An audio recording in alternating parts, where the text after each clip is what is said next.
In today's video, I'll look at the new officer training and development system coming to version 0.28 of Keep the Peace.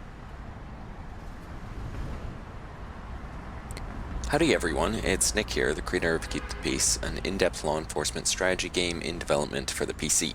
If you've been following us for a little while now, you know I'm working on a major new update to the prototype of the game, version 0.28, in which I'm overhauling the user interface, the artificial intelligence, and adding several new game systems. One of those new systems is the new training and development system for your department's officers.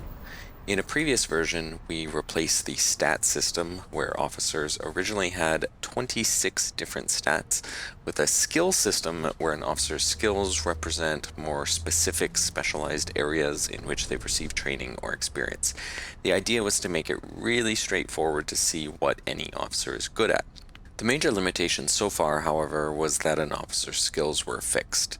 New officers had a random set of skills assigned, and there was no way for those officers to gain new skills after they were hired. New in version 0.28, officers can now be sent for training, can gain experience on the job, and over time can be granted new skills by you. Let's take a look. I've hired a few officers and set up a few units and sent them on patrol around the city. I'm going to open up the officer management window and take a look at our personnel. If I select one of my officers, one thing we'll notice is a progress bar here, which shows how much experience the officer needs before they earn a new skill. When this bar fills up, the officer gains a skill point.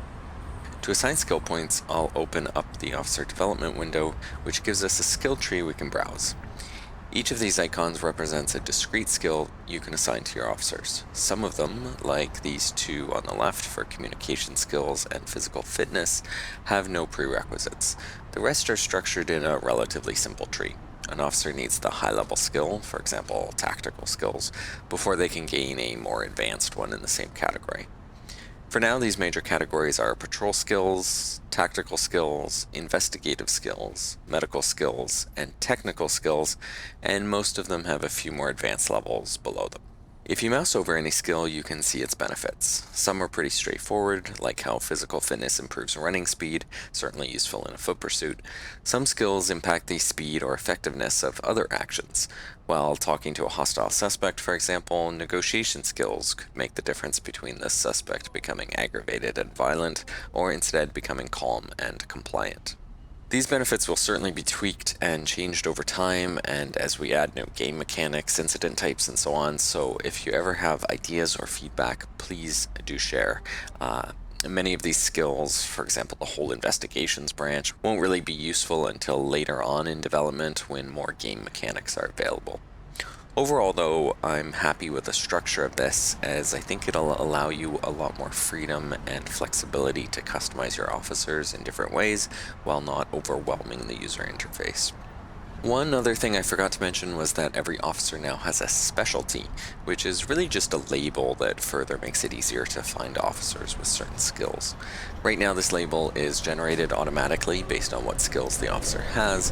In the future I might also give you the ability to override it with custom icons and text.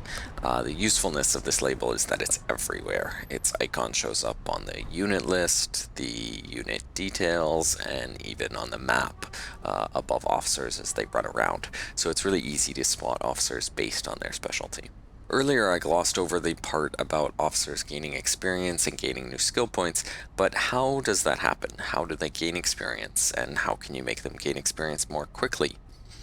One thing that's cool is that your officers will now gain experience on the job automatically, depending on what they're doing. So while an officer's on patrol, they'll slowly be gaining experience, but while they're negotiating with a suspect or investigating a crime, they'll gain experience a bit more quickly. So officers working busier neighborhoods and taking on more complex assignments will gradually become more experienced and more skilled than their counterparts. In the future, I might add some more complexity to this. For example, perhaps certain officers will inherently be fast learners and will gain experience more quickly, or perhaps partnering someone with a training officer will make them gain experience more quickly, or maybe departmental policies or programs will have an effect. So that's on the job experience gain. The second more direct thing you can do now is actually send your officers for training, like in-class training that takes them off the street for a fixed amount of time. I might still change the interface for this, but for now we can do this by opening up the unit management window, selecting a unit, clicking manage, and sending the unit for training. While a unit is in training, its officers will be unavailable for assignment, but they'll also gain progress to their next skill much more quickly. Right now they just stay in training indefinitely and you can recall them at any time, but I might also change that so that they stay in training for a fixed amount of time and either can't be recalled early or there's still some delay or penalty if you do call them back early. I need to think about that one a bit more, but let me know if you have any thoughts.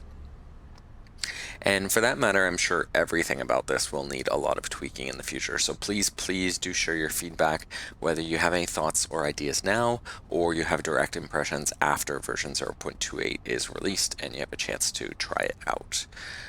And speaking of version 0.28, let's talk release dates. We're definitely getting closer, but there's also still a lot left to do around the overhauled artificial intelligence, the combat system, and a couple more pieces of the new user interface. My current release target is June 30th. This appears feasible at the moment, and I'll keep you posted over the next couple weeks as we get closer.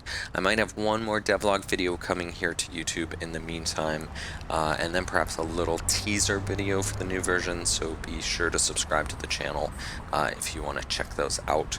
And also check us out on Discord, Twitter, Reddit, and whatnot for other updates. And if you haven't yet joined Alpha Team and want to be able to play this prototype, swing on over to our website at playktp.com for that. As always, thanks for your encouragement, support, and patience, and I'll be back with more very soon.